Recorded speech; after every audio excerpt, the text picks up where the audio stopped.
In the fall of 1994, Michael Cremo, co-author with Richard Thompson of the highly controversial book, The Hidden History of the Human Race, embarked on a 3-month nationwide television and radio tour to publicize their work. At the same time, a highly rated nationwide television program was aired dealing directly with the theme of their book. In the last 150 years, a mass of scientific evidence proving that people like ourselves existed millions of years ago has been systematically suppressed by the scientific establishment. The following are excerpts from these shows viewed or heard by more than 20 million people.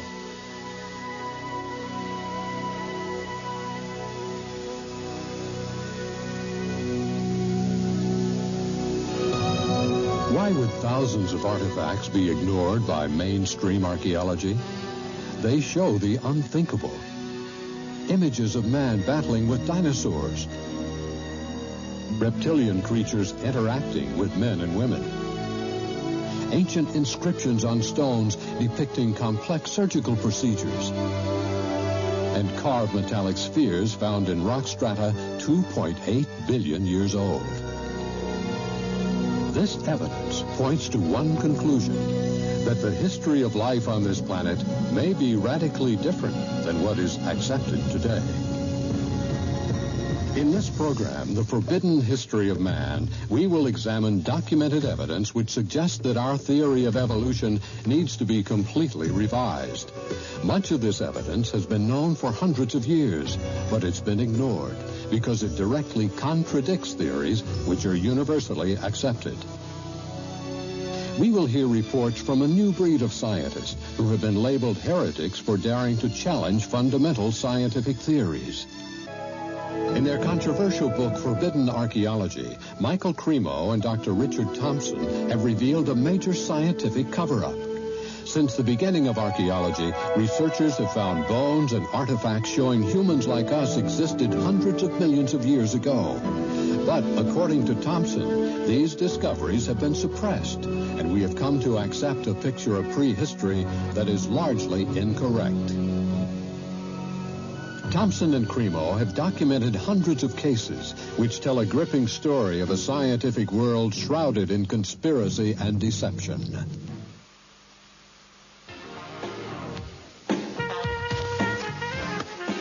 And welcome back to 43 Focus, and please welcome Michael Cremo, who's the co-author of this book, The Hidden History of the Human Race.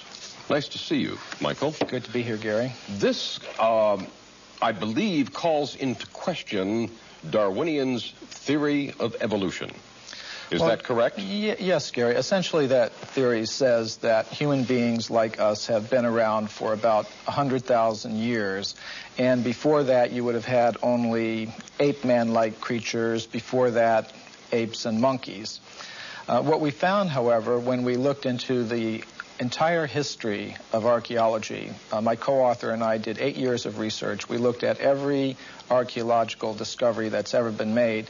And what we found is that there are hundreds of such discoveries that indicate human beings like ourselves have been around for literally millions of years. What's been the reception to this book? Oh, there's been, from the spokespersons of the scientific establishment, there has been absolute outrage. For example, how dare you come up with any kind of Well, like Richard Leakey, for example, he said this book is pure humbug. Nobody would take it seriously but a fool. On the other hand, we've had many scientists and scholars say this is a wonderful book. It's really great that finally somebody has brought together all this evidence, because a lot of it's not available in English. We had to do 8 years of research, translate papers from German, Russian. You referred to, in India, the Vedic literature? Well, yes. What is that? I was saying in the beginning that we do take our inspiration from these ancient Sanskrit writings of India. They're collectively called the Vedas. Among them are the Puranas. Purana is a Sanskrit word. It means history. Now, these histories tell of human civilizations on this planet going back millions of years.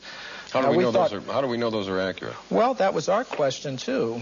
Richard Thompson and I, we thought, well, if if there's any accuracy to those statements, there must be some factual evidence to back them up. Now, when we looked in the current textbooks, of course, we didn't find any such evidence, but we thought, well, let's look a little bit further. And as I said, that led to an 8-year research program where we investigated every archaeological discovery ever made.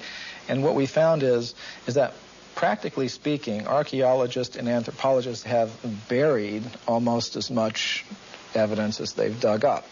In other words... Or perhaps overlooked, cast aside? Well, yes, cast aside. And there have been some outright cases of suppression where people who have reported such things have had their careers ruined. We should never, I don't think, be afraid to investigate opposing points of view. And the hidden history of the human race is something that is in direct opposition, I guess, to the Darwinian theory of evolution.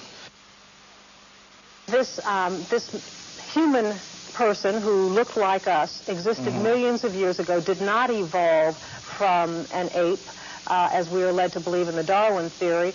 Why has this evidence been suppressed, and what kind of evidence have you found to support this? Well, I'll give you a very good example. Now, one example from historical times is during the California gold rush days, miners were digging tunnels thousands of feet into the sides of mountains. Now, the rock in these mountains is over 10 million years old. So when they were digging these tunnels, they were finding human skeletons, they were finding stone spear points, they were finding mortars and pestles, hundreds of them at dozens of locations. Now, all these were gathered together, reported to the scientific world by J.D. Whitney, who was the state geologist of California. And he published a massive book about them by Harvard University. Harvard University was the publisher. Now, what happened to these artifacts? Why aren't they on display in museums? Why aren't our children taught about them in schools? There was a very powerful anthropologist at the Smithsonian Institution named William H. Holmes. And he said to Whitney, you, Dr. Whitney, if you had understood the theory of human evolution as we understand it today, you would have hesitated to announce your conclusion, namely that human beings existed millions of years ago, despite the imposing array of facts with which you were confronted. In other words, simply because the facts didn't fit the theory, the facts had to go, and so did Professor Whitney. But back then I would imagine that they did not have the scientific procedures to identify the exact age of bones and matter that we have today. So can you be confident that this researcher was able to give a time for these bones that were found? Yes, we checked with the modern geologists about the age of the deposits. Now, these things continue to be discovered today, for example. And a vast amount of evidence showing that human beings like ourselves have been around for millions of years has been systematically suppressed. And I can give you some examples. For example, in 1979, Mary Leakey, who's one of the most famous archaeologists of this century, discovered in Africa completely modern human footprints, no different from the footprints that you or I would make on a beach today. Now, the thing about these footprints is they were found in rock that was dated 3.6 million years old. And that throws out completely any idea of human origins that's current today. Why would anyone want information like that suppressed? What possible advantage would there be in that? Well, power, prestige, money, there's a lot riding on it. If even one of the hundreds of cases that we document in the hidden history of the human race were found to be true, accepted, that would mean that everything we've been told about human origins and antiquity for the past 150 years is simply not true. And I don't think that the current establishment is ready to admit that. How long ago do you think that this evidence was suppressed? I mean, is this something that's been going on for years and years? Yes, this has been going on for about 150 years. I'll give you another example. In the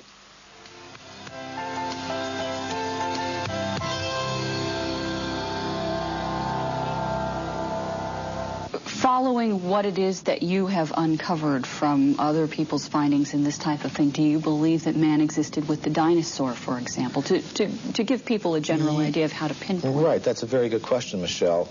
And from the evidence that we've uncovered, we have some very good reports of a human presence even before, the time of the dinosaurs. For example, in the 1840s, there was a scientific magazine called The Geologist, and it reported that in Macoupin County, Illinois, which is right here in North America, in the United States, a human skeleton, just like ours, had been uncovered in a coal mine, in solid coal, 90 feet deep underneath the ground. Now, Richard Thompson and I were able to discover from the reports exactly where that occurred. And we talked to the Geological Survey of the state of Illinois, and we asked them, well, how old is the coal there? And it turned out it was 300 million years old, which means it's older than the Jurassic, that word that everybody knows now that refers to the dinosaurs. In other words, it was older than the age of the dinosaurs. Wow. Okay, so that throws a whole new spin on it.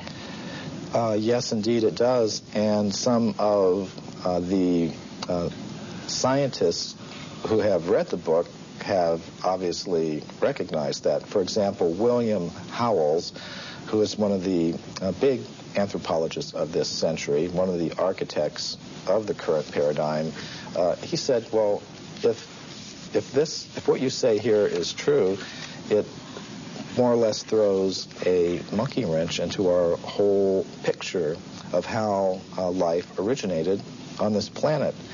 And I think it does. Something you alluded to a few moments ago I want to bring up again.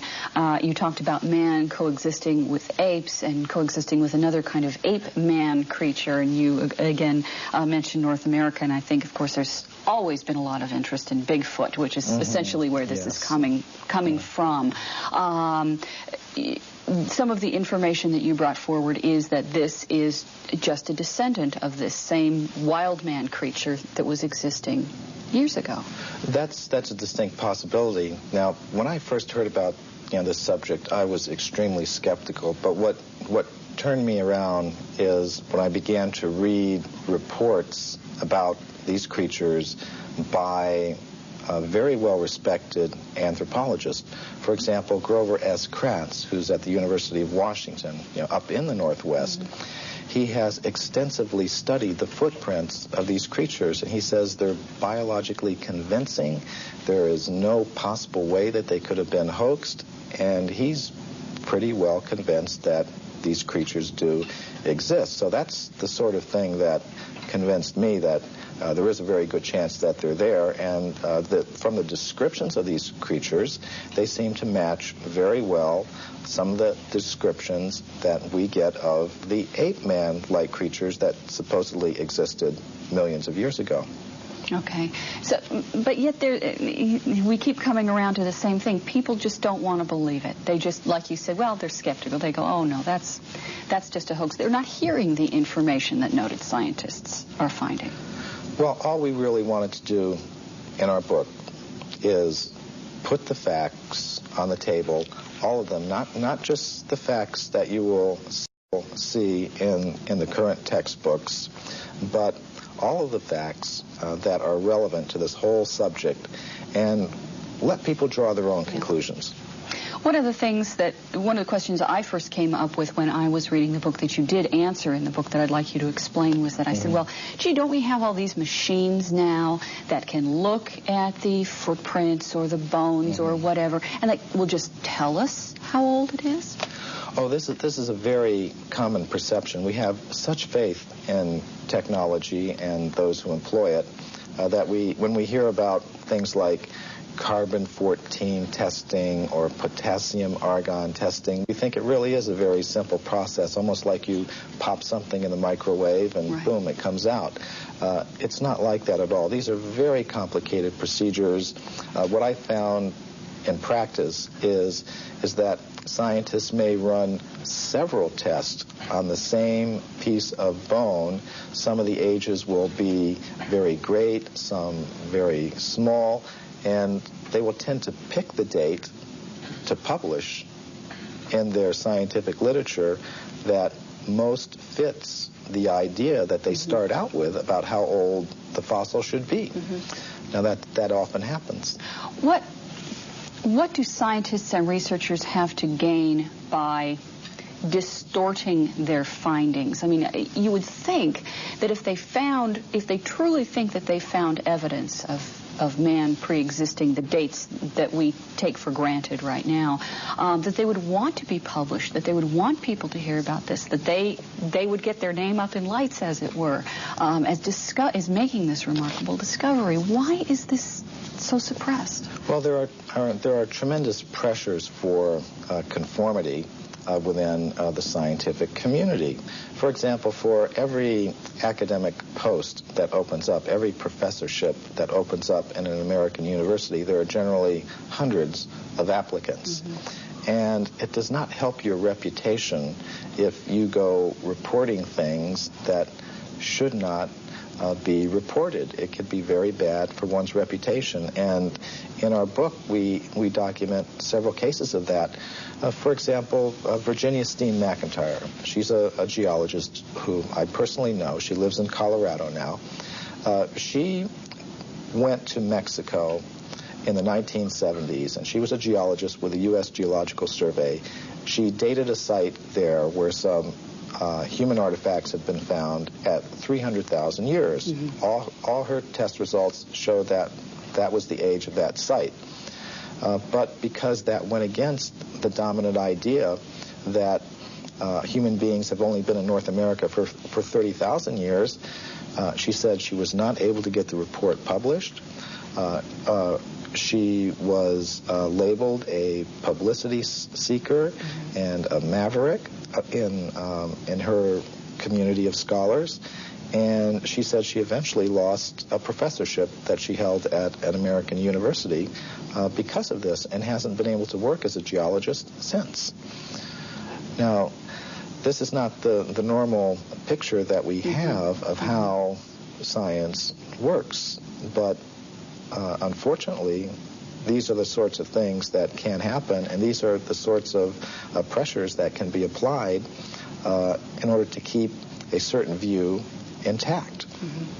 So what do people need to do now? They apparently, we need the public to open their minds up a little bit more to alternative ideas to what we've been taught. Well, I think one thing we need to do is develop a little bit more of a healthy skepticism towards pronouncements from spokespersons from the scientific community. Just as we've learned not to accept without question every pronouncement that may come from the press secretary of a politician or the public relations office of a corporation. We may want to dig a little further, keep an open mind, have some healthy skepticism, and I think perhaps we've placed spokespersons from the scientific community on a little bit of a pedestal, and we may need to give them the same sort of treatment that we would give to spokespersons from other groups in society. The Bible answers the riddle of our origin in 4 simple words: and God created man. Darwin looked at monkeys and saw Michelangelo. But for modern anthropologists who try to put a name and a date to the dawn of humankind, the answer is constantly changing. Fossils discovered recently in Ethiopia put our earliest ancestors at around 4.4 million years, but some scientists believe that there is evidence that we are much older than that. On an archaeological dig in Hueyatlico, Mexico, Dr. Virginia Steen McIntyre discovered tools that predated the earliest known humans. Her find created a storm of controversy. I don't really want to be in the center of a controversy. I never asked to be in the center of a controversy, but I'm here, and doggone it, I want to get the information out. I want to get at the truth. I guess that's what it is. Why does Dr. Steen McIntyre feel the need to protect her artifacts from her more mainstream colleagues? Why are contradictory findings being met with contempt instead of excitement? Some researchers charge it's because these new findings would turn modern anthropology on its head.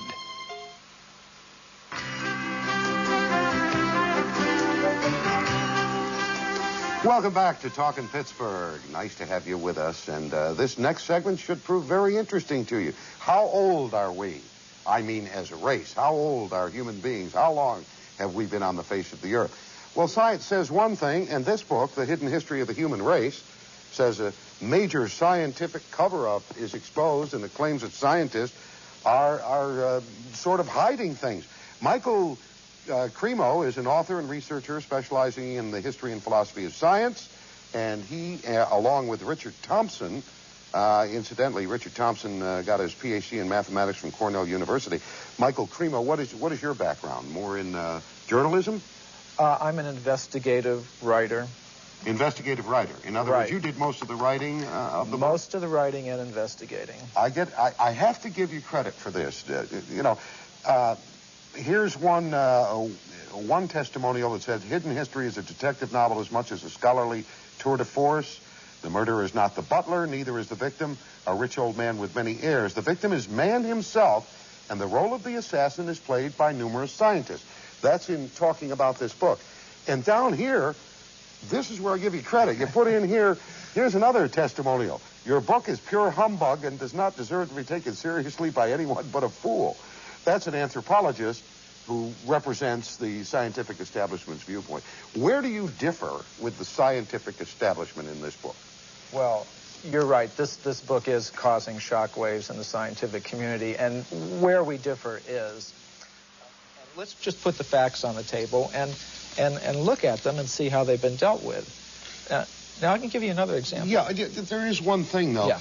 Your scientific delvings, if you will, have to be tempered, as everyone's is, by their own feelings. Yes. Now, you are a member of the Hare Krishna Society, yes. the International Society for Krishna Consciousness, as is your co-author. That's true. Okay, you could have an ulterior, even if you were trying not to. Right. Now, Hare Krishna believes in old souls, right? I mean, that we have been here for forever. Yes. Now, yes, I am a member of the Bhaktivedanta Institute, which is the science studies branch of the International Society for Krishna Consciousness. And we do take some inspiration from the Vedic literatures of India, which do contain accounts of human civilizations being present on this planet millions of years ago. But my point would be, if archaeology is actually a science, then it shouldn't matter, what your motive is. It's like bowling. If you bowl a strike, who cares if you're doing it for this reason or another? I mean, facts are facts. Now, the facts that we've uncovered... Well, we know statistics can be distorted for whichever way someone wants them to be distorted. We know that. Right. You and I could take the same statistic and change it around and make it look different. So let's look at them. And on the other hand, other people, and I think we've documented this in the book, that there is a commitment to this idea that we have a recent origin on this planet that is itself biasing the presentation of the Let me facts. tell folks, if they want to learn more about what you've written about, The Hidden History of the Human Race is the book. And this is Michael Cremo. I thank you so much for being with us. We have run out of time. Pleasure to have been here, Ron. Very nice to have you with us. Check it out if you're interested in the history of man and find out if you're 1 million years old, 2 million years old, or just 100,000. Have a wonderful day, a wonderful weekend. Stay tuned now for Dela Cruz. She'll be along in just a few moments. I'd like to move along here in some of the additional myths that you have listed here, Michael Cremo. You have talked in terms of the fact that scientists don't cheat. That's a myth. You say there's actual cheating going on. Oh, that's very well documented. For example, the Piltdown case is a very famous case that documents that. Now, what that has to do with is early in this century, there was a purported discovery of an ape man in England based on a skull and a jawbone. And this Piltdown ape man, was in the science textbooks for about 40 years. And then suddenly it was revealed that the British Museum had tested these fossils and determined that it was a very elaborate hoax. And many people have speculated about the identity of the person who was the hoaxer, and practically all of them center on different scientists in England, such as Sir Grafton Elliott Smith or Sir Arthur Smith Woodward, all very well-established scientists in England, because only somebody who knew the scientific method very well could have prepared these fossils in such a way that they would have fooled the scientific community all around the world for 40 or 50 years. So some scientist who wanted to perhaps give some evidence in favor of evolution, because there's not very much of it, invented this ape man, and in a very sophisticated way cheated, literally. And this is admitted by the scientists themselves. And there are more examples I could give, and we document many of them in our book, The Hidden History of the Human Race. Myth number 3, Michael, that you have written, evidence that goes against human evolution is reported only by crackpots. Now this is one of the standard techniques that the scientific community tries to use against anybody that reports something that goes against their ideas. They try to label them in a derogatory way without actually discussing the facts. And I think we've all had experience of that. But the real facts is that actual scientists have, over the past 150 years, reported many astounding facts that go against the theory of evolution. And the present scientific community doesn't want people to know that. They want to promote the idea that anybody that's against evolution is somehow or other a religious fanatic, a crackpot, but it's simply not true. And I've personally met scientists who have discovered some of these things, and what happens to them is it's very unfair, the treatment to which they are subjected.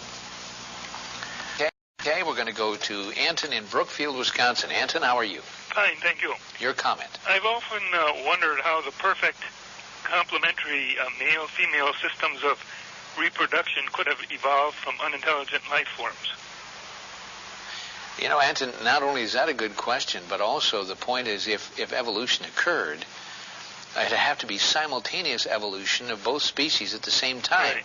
Because if it took 1 million years for the female to evolve, it would have kind of messed up the whole procreation thing, wouldn't it? Right.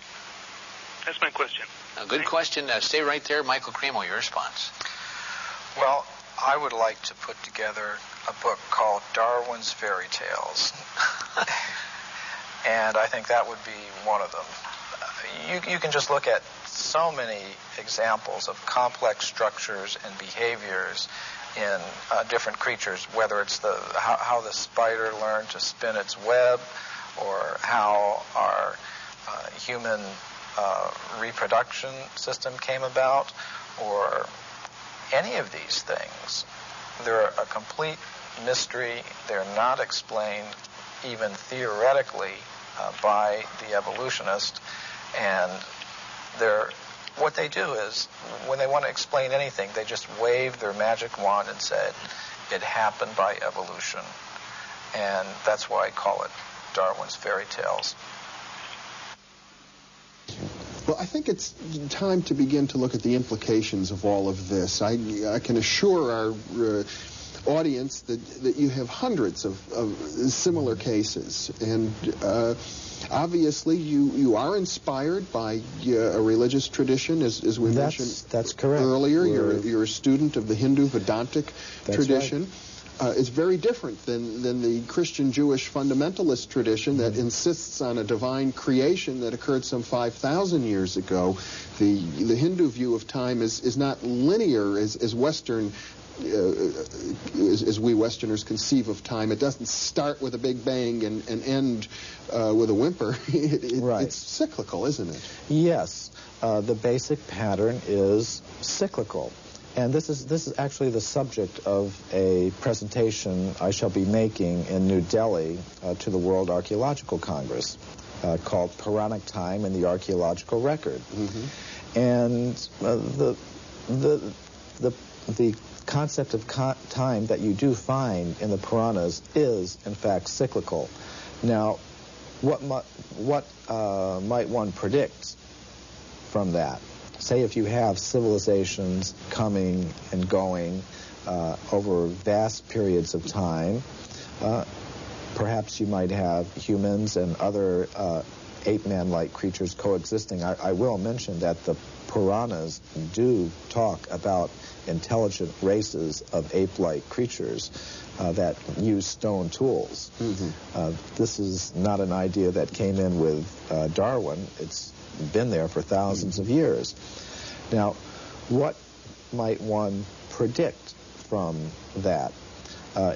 If you were to predict what archaeologists might find, you would say, well, they would tend to find a very bewildering mixture of anatomically modern human fossils, ape-man-like fossils, crude stone tools, articles indicative of a higher level of culture, all sort of mixed up and going back, hundreds of millions of years. Mm-hmm. I think you might also predict that given the biases of investigators towards a linear progressive idea of time, with things beginning in a very simple state and progressing in a linear fashion to a more advanced state, that they might edit mm-hmm. that record to conform to their linear progressive biases. Mm-hmm. And indeed, both predictions we found